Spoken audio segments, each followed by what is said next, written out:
Thrive is made possible by the Miracle Channel family and their generous donations.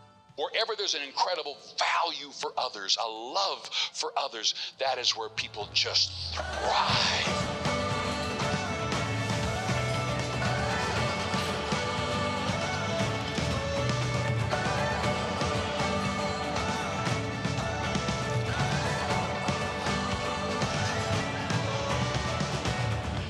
Morning, welcome to Thrive. So good to be right here with you. I want to encourage everybody to jump on the YouTube, go in the comments. The other thing is, and I'll say this always and forever, is make sure you call in. If you need prayer, and the answer to that is you do need prayer, call in and ask for prayer. We've got people who are ready to pray with you guys. But today I'm joined by family. Welcome, welcome, welcome. It's nice lots to be of family. here. I love having lots of people on Good set. to be here.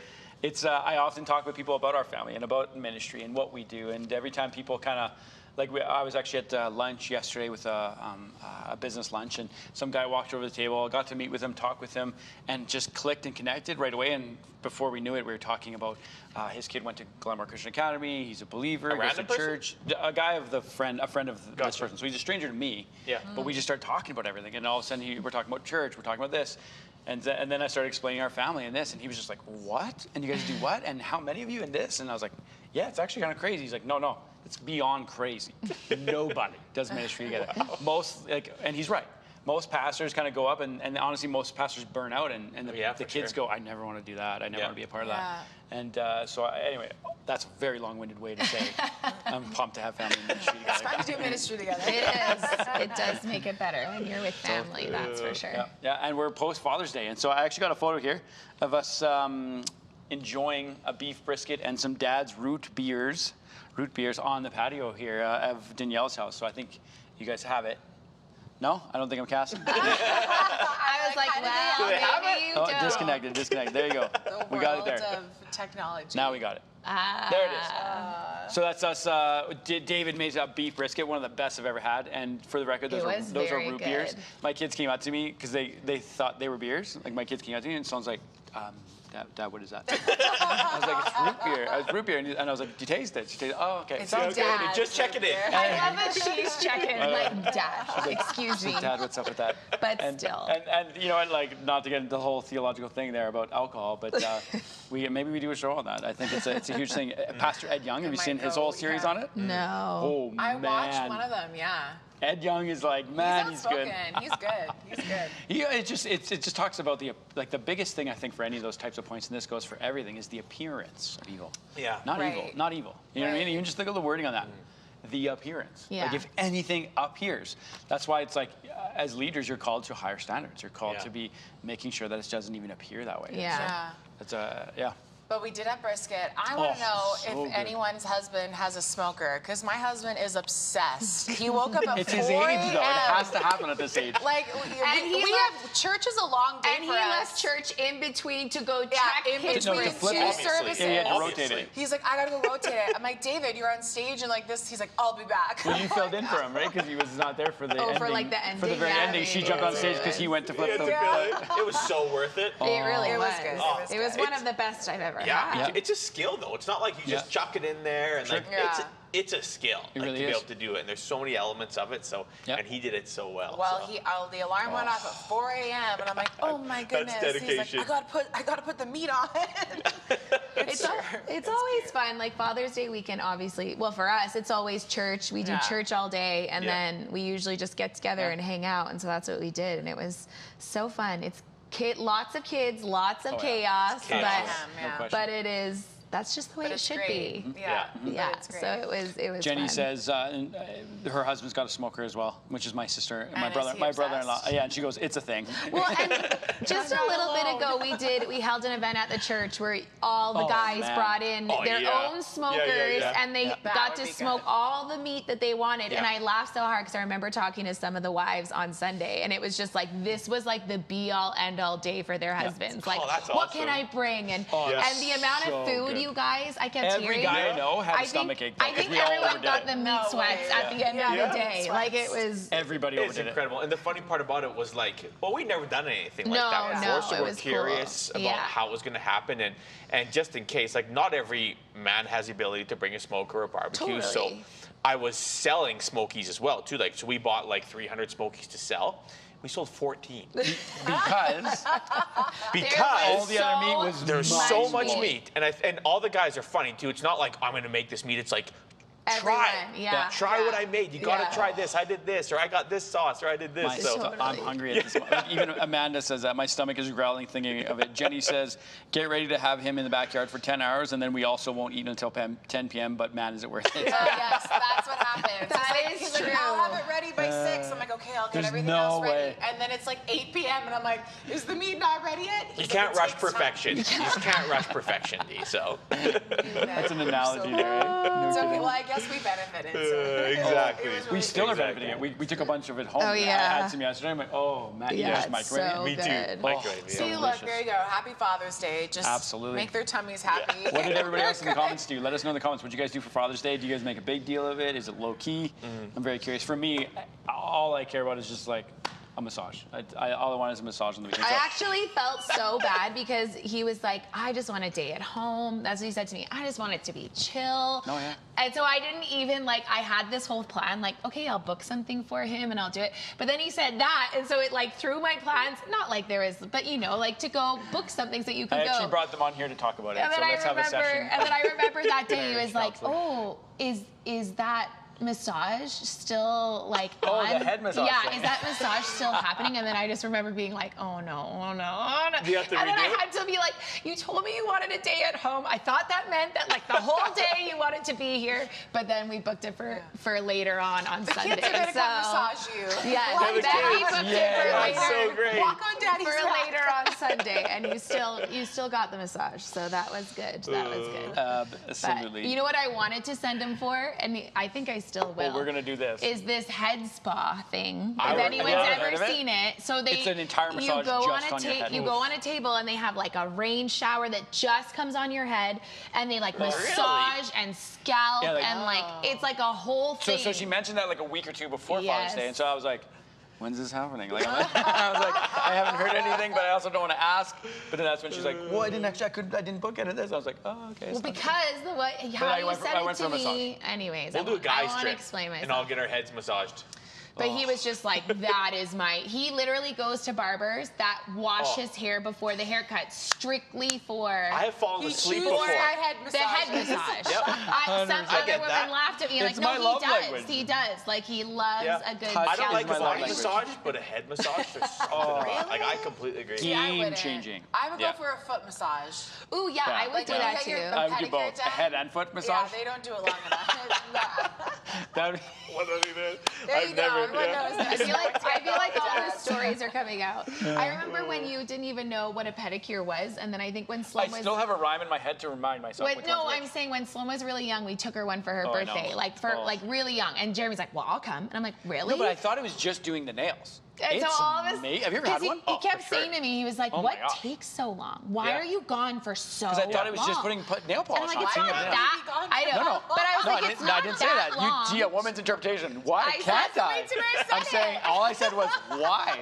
That's very different. I was like, she's like, what's so long about it? And then he came, and then all of a sudden he was like, I understand. Because then it's like the leg massage, the foot, and then I'm like, see? Like, it is worth it. My foot in the hot wax, is that a thing that you do? I do it every time. I do it every time. It's so good. It's it's wild. Anyways, when I found out, I couldn't believe it. You enjoyed it. I know, the massage chairs, and it's a whole thing. It's a whole thing.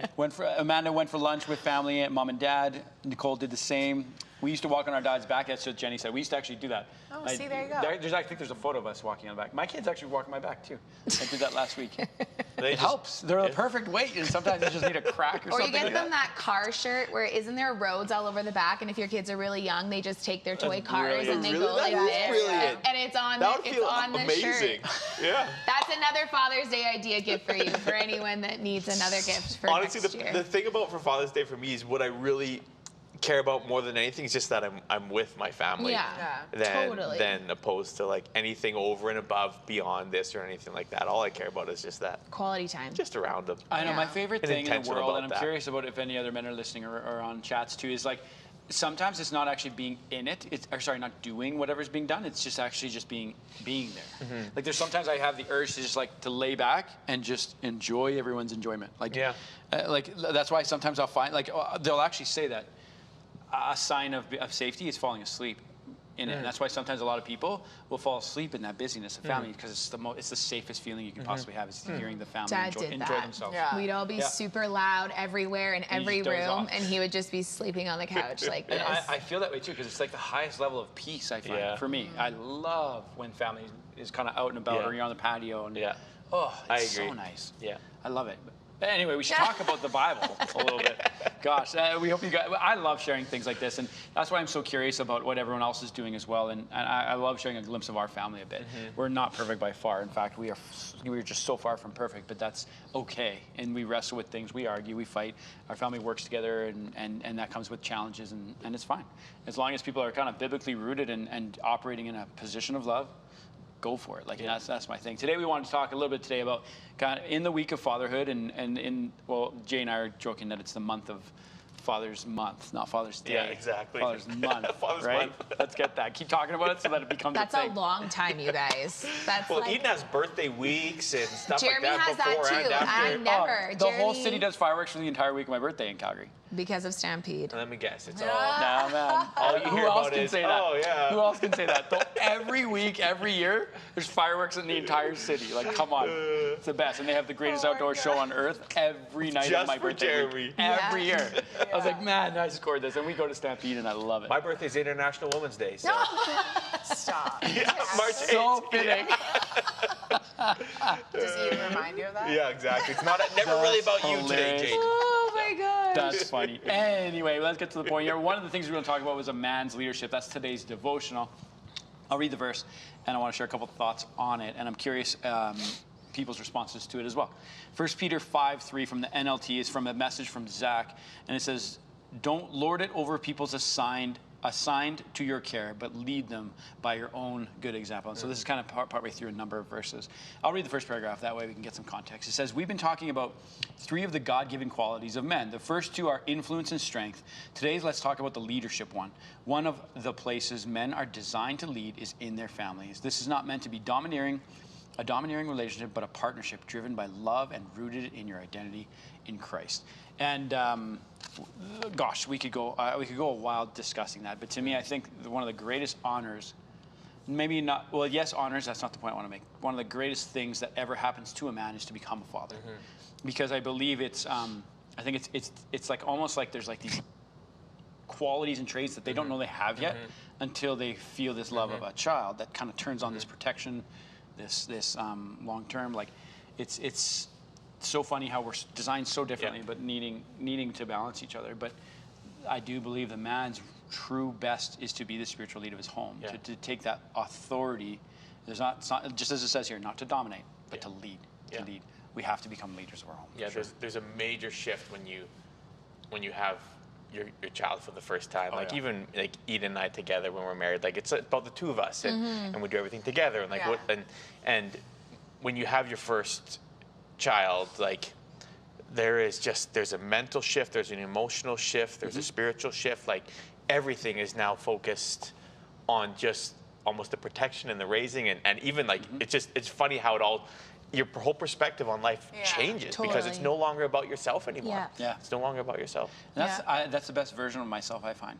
When I have nothing to do, nothing to conquer, nothing to raise money for, nothing to save up for, the best of me is not coming out. I really do think that men need to conquer constantly and forever and grow and be challenged physically, mentally, spiritually. And I think that's why a wife does that so well, is challenges a man in those areas and brings the best out of him. There's oftentimes... had a little smirk while you were saying I know, he did Do smirk. you see that? He looked at you. I was like, oh no. I considered going for a joke, and I didn't do it. Well, now it's like and you two picked up on that You might as well. unbelievably You well. weren't subtle. I didn't pick up on it. Jayden, I had no idea. I just was like, yes, Jared, this is so good. I thought he was about to be sarcastic. That's why I was like... I was about to be, and I withdrew it because I realized this wasn't the time for it. But because now it's out there, so you might as well just say it. I can't believe you guys picked up on that. You're praying. I wasn't even looking at you, and you're like, wow. It's the way you looked at Tamara that made me realize you looked at her in challenges. I can't even believe that. That's so funny. But the point that I was really trying to go for, though, is that I think the thing I love, too, is that there's sometimes that you raise the bar for me. You know what I mean? Like and I've seen you do that for David, and I've seen you do that for you. Is that like a woman will sometimes be like, come on. Yeah. Like, smarten up. Yeah. What about this? Yeah. Have you seen this at all? And the man's like, no, I haven't seen it at all. Amen. Amen. Tell me how you really feel. But that to me is like, that is what marriage should be. Yeah. You know, it is a partnership. It is you two coming together. And if you can't be honest in a marriage and say, hey man, like, I get it. You're in the thick, or you're in this. Yes. I'm here, but come on, let's do this. I think I'm one of those people that can't you just don't want to see this whole like, oh, well, you know, and for me, if I'm doing that, I want to be called out on that. Am I complaining a lot? Am I being just like ridiculously like, oh, this is just, no. There it is. I was waiting. But like, to me, I think it is the duty of a spouse to call you out on it, and you have to know it's out of love. It's not. Well, it should be. I should say that there are some relationships where maybe it's not, and it's horrible, and it's wrong, and that is not what it's about. You do not need to embarrass them or that's not what. Or bring them down. We are trying to help each other up. Okay, so like, in the 10 minutes we have left, then I want to ask. Let's try to conquer two things. The first I would say is like. The first, how do we? What if a wife doesn't have a strong, godly man? Yeah. What do they do? I think, like you said, I think it's Jay said this too when we were talking another time about this topic, just about how. You know, I think it's natural for a woman to kind of take that over, that role over, and she continues to be, you know, led spiritually and all that, and I think. That's vital and important because if, say, you're not getting that from a spouse, then it's like, all right, what do I need to do? And I think that is a beautiful thing. Someone has to lead. Yes, and there's nothing wrong with that. And it's kind of like, to me, it's like seeing the example firsthand. I would hope that a spouse seeing somebody else, like maybe the husband. A husband won't pick up on that, in my opinion. Okay. What I would encourage, this is what, because like I can't tell you enough how much you fire me up with just a single sentence, especially if it's like, if I'm letting you down. So like a man typically won't pick up to it though. No, but that's what I mean. Say in a way he kind of comes back at himself and goes, man, she is really. No, a man won't pick up on it though. Okay. If I mean that, like I don't know if you guys agree or not, but like if you're doing what I should do, my head goes, that's being done. Sweet. Right. That's as far as a man's brain goes. So what would you pick up on then? So what I would like if you actually pulled me aside and said, I'm not out of the care of my heart. You're not doing what you should be doing. You're not doing this here. So I will be taking and I'm doing over it and doing because it. you're not, and I expect you to, and I think you would thrive at it. And but honor him in that. Like if you like I'm not joking you. I feel like every man has an inner lion in him. Half of them are neutered because of life and crap that happens to them. But if a woman that they love comes up to them and goes, I see you as a man who's great, who can protect, who can provide, who can love, but you're not now. But I think you can get there, and I want you to know I believe in you. Holy man, I just got chills. Because of the idea. You fired yourself up. Yes, because that's what I mean though. Is like I'm not making so fun of that. many women though are thinking the man's going to pick up on it if you're doing it. I agree with you. There have been major debates in a relationship where it's like, but I'm showing you that I'm doing this, but they're not using their words to say, hey, wake up, look what's happening, and they're hoping that the man will just notice it himself. Yes. And like you said, it's true. Now being married for as long as we have, and you learn all the time. You're changing and learning every day. All the things. Very clear and blunt. It is very. You have to be clear and concise because like you said, that is a good point. If it's being done, like you said, I feel like a man's job is like, oh, check mark, it's done. Absolutely. There's nothing else I need to do but here. But in a respectful way. Yes. Because that's the one thing about the intimate relationship of husband and wife. You know each other's blind spots. You know each other's weaknesses. So are you going to make up for those and invigorate them to be, you know, help them up and be an aid? Yeah. Or are you going to belittle and criticize? Yeah. Like, and those there's are a two fine line huge things sometimes. And exactly, it's like even when I think about raising Ellis, so a boy's mind, if I, like we have a baseball down at our place, we've been throwing and hitting and doing these things. Sometimes my instinct is like, oh, that sucked. Come on, do better. That's sometimes my instinct, being like, what is that? Just deflates him. Like he's just like, he doesn't want to play anymore. Like, like literally just watch the life of his energy go, just gone. But if I look at him and go, oh, that was so close. Come on. Honestly, I think you can hit it over that thing. You think you can do that? I think you can. He just like... You're teaching him by building him up. You're not teaching him by deflating him and tearing him down. Give him something to attain to versus like... Yes. And it's exactly the same for a man. Yeah. Especially from the love of his life. Like if there's a woman that he married and loves him and she's doing that, like, holy man. That'd be one of the greatest things I think that you could do, especially for a man who's like... Because like, I grew up in a home where my dad didn't go to church for the first half of my life. And my mom did. Yeah. And my mom always dragged us to church, and we gave my mom we made it so hard for her. And she dragged us and dragged us and dragged us and dragged us. And then finally my dad came home. Yeah, she is. Oh, yeah. She's and then guess what happened when Dad went home? Or sorry, went to church. We were out the door, man. Like it's like the energy was different, and we were ready in the car because like Dad's like the authority of a father has that influence. And it's like actually two days ago, it was talking about that, and I think it's right here. This is on the 16th, the Monday. How much time we got? Statistics say that when a woman is the first in her family to start attending a church, there's a 13 to 18% chance that her family will follow suit. Not even 20%. Yeah, it's crazy. When a man starts coming to church, the chance that the family will come to church is over 90. And this is just stats. It's not talking about any emotions and how people feel, just stats. And that's what I experienced in my home. I think dads really need to like meditate on that. Right and if a woman goes to them saying, all right, look at this stat. I need you to help me here and get these kids to church. Even if you don't believe in it, would you just help me get the kids to believe in it? Like, a man would answer that. Do you want the best for them? Yes, I do. Do you care for them? Yes. Church brings these values. Can we get them through those doors? Help me with that.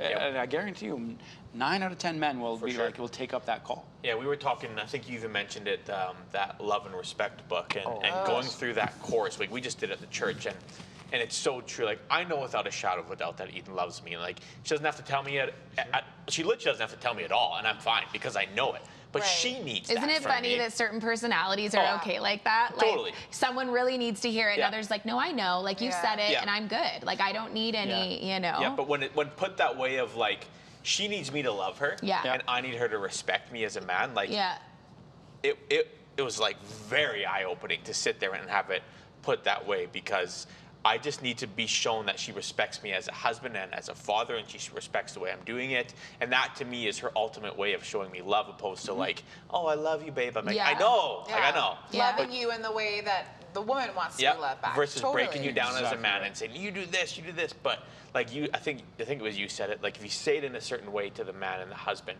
it's like it's something rises up in them, and they want to do better, and they want to step up to that challenge, versus like, Totally. Yeah, that's good. No, it is. It's true. And that's an incredible book. I'm glad it's so good. You're so right on that, though, because that is how men feel loved, is respect. Through respect. Yeah, it's so true. Like I'm exactly the same. Like I'm trying to think of a scenario in what? Oh no, sorry. I was gonna say you brought. She was gonna give a scenario. That's why I had to stop. No, I wasn't gonna give a scenario. I was just saying you brought up that. Remember that video you sent me on Instagram, and it was like this. It was just talking about what the verse said about what a man needs to do for his wife, and a wife needs to do for their husband, and how it is. Oh, what was it? It's love, and now it's gonna bug us because we don't have it offhand. But just the love and the respect part, and I think that's where people get it confused, right? I can find it. It was so good.